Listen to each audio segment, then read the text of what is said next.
Hi guys, welcome back to the Geneva Diaries.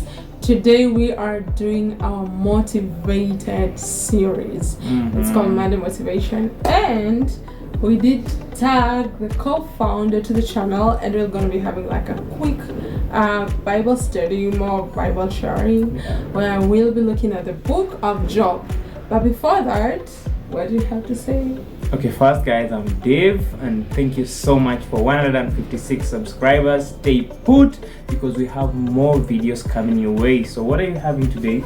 Yeah, so guys, today we're gonna be doing Job chapter 1 and 2. We have been reading the book of Job, and we thought it would be really nice to also share Very true. some of the lessons from the book of Job with you guys. So we're gonna be studying from chapter 1. Great. So if you have your Bible, And then because now we're going to delve into the word right away. Get up. so guys, we read the book of Job chapter 1. We're not gonna be reading it because it will take quite a lot of time. Very true. But if you have your Bible, you can read it as we hold this kind of Bible study with you guys. So we look at Job chapter 1, and there's a very interesting thing happening. We see all the angels really going to God, and Satan is with them. And God asks Satan, where have you come from? And he's like, I was just roaming around the world. And God is like, have you considered my servant Job? And then the devil says, you know what? He is so faithful to you because you have blessed him, you have given him everything, and so he has no reason to complain. And then God tells Satan, okay, because that's what you think, I'm going to give you the power to go and, test Job. And then what happens? Great. So we see Satan actually coming to Job, and one day Job was just sitting down. Then a servant comes and says, boss, you've lost your animals. Then this other time he comes and says, well, today you've lost your children. It's a very tough situation. You can understand for a human kind of nature, but it's very interesting to see and to know that even with all this, Job actually never went back or fell back in his faith. He kept it at that point, and that is a very important lesson to learn, right? And in fact, at that point, when all of this news came to Job, he decided to pray. Very true. Very, I don't know how to describe it really, but Job really portrayed a very good picture there. But after all of that, and then time comes and they go back to God, and then of course all the angels are there, and Satan presents himself, and God asks him again, where are you coming from? It's like, I was roaming around the earth, and did you consider Job? Then he says yes, and then he quickly tells God, you know what, he still worshipped you because you just took away all of the things that he heard without really touching his body. I think Satan just wanted to go now personal now. I think that is what he really did.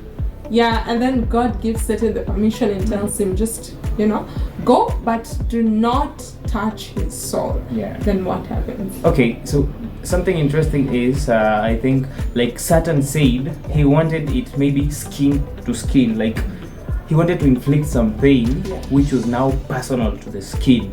So he came down, now he attacked Job. Job became so ill, the skin was pathetic, no one wanted to look at it. Like even after some time, the wife, who is the confidant in this case, I think when we read from Genesis, we are told like the wife is supposed to be a companion, but at this point companionship never worked again. He just saw Job really struggling, going through a lot of pain, and he said, okay, why don't you just curse this God and die? But Job remained steadfast.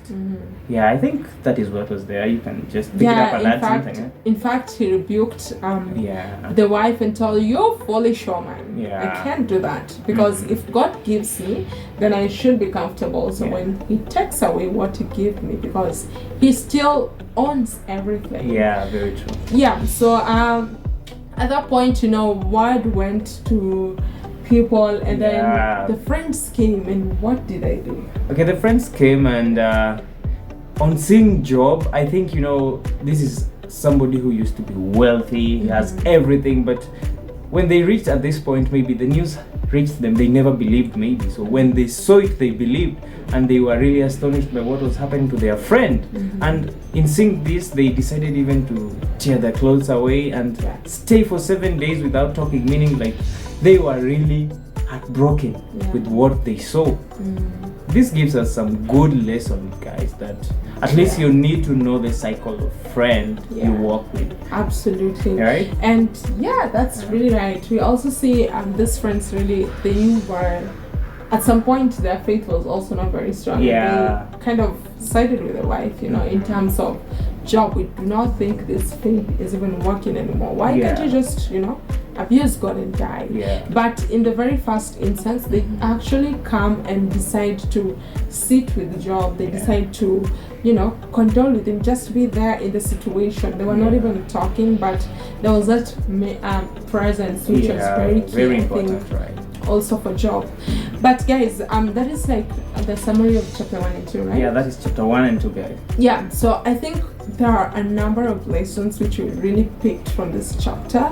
But I don't know, do you want to go first? Okay, let me just go first, though it's always you ladies first, but I'll go first. So I think what I personally learned from that story is the faithfulness of God. Like, when you're faithful to God, God is always faithful, and he will be very careful even when he allows maybe something to come your way. It means like he won't allow it to touch the soul or kill you. Like, he will make sure it is something that you can manage. You get that? Then another thing I think which is coming out very, very clearly in this part is that at times we go through a lot of things in the world. Some of them, it's not for our own making, but it's God trying to make us stronger in him, to build that faith in him, right? I don't know what you learned from the story. I think also in chapter 1, really what happens, if you guys followed keenly, we see a whole battle being staged in the life of Job, but without his consent. God really didn't prepare Job and tell him, I'm going to bring Satan to tempt you. And like, he had no idea of what was happening. At some point, the wife thought it was because of Job. And one thing about Job, he used to really pray for the sons. Like, they would go party and sing, but he would make sacrifices on their behalf. So it was such a blameless person. But now, when this happened, he couldn't even perform what was happening in his life. So it's like some battles really are just staged and planned in heaven, because the devil wants to prove a point, but God also has a point to prove about your life. So that stood out for me, and I think as a Christian, I learned that not everything you go through is because you deserve it or because you did something wrong.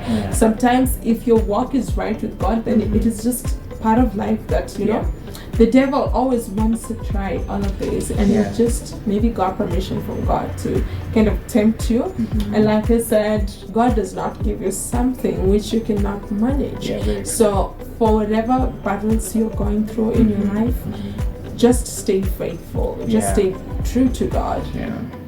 And my second lesson is on the instance where after everything is taken away from Job, he really decides to pray. Like, he's lost his cattle, he's lost his children, but he goes to God and says, you gave them to me, you have taken them. All glory goes back to God.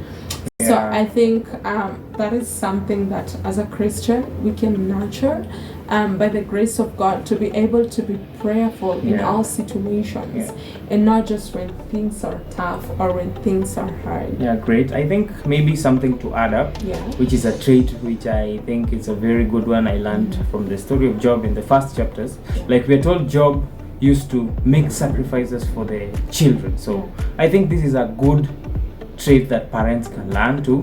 Like, it's very important, like maybe the children at some point cannot be that strong in faith, but your prayer as a parent, that sacrifice you make for that child really matters, right? Absolutely. So it's good to be prayerful, but also we remember the faithfulness of God that is being manifested.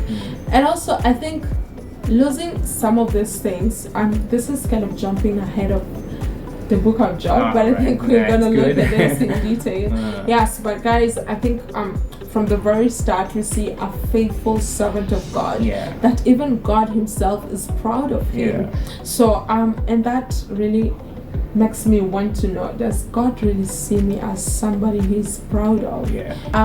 Another thing which I think is really a food for thought for us as Christians, it doesn't matter what your faith is, but if you trust in God, if you really believe in the creation story, then what does God really have to say about you? Can he stand and say, Juliet, my servant, is so faithful to me? Can he have such confidence in you the way he had in Job?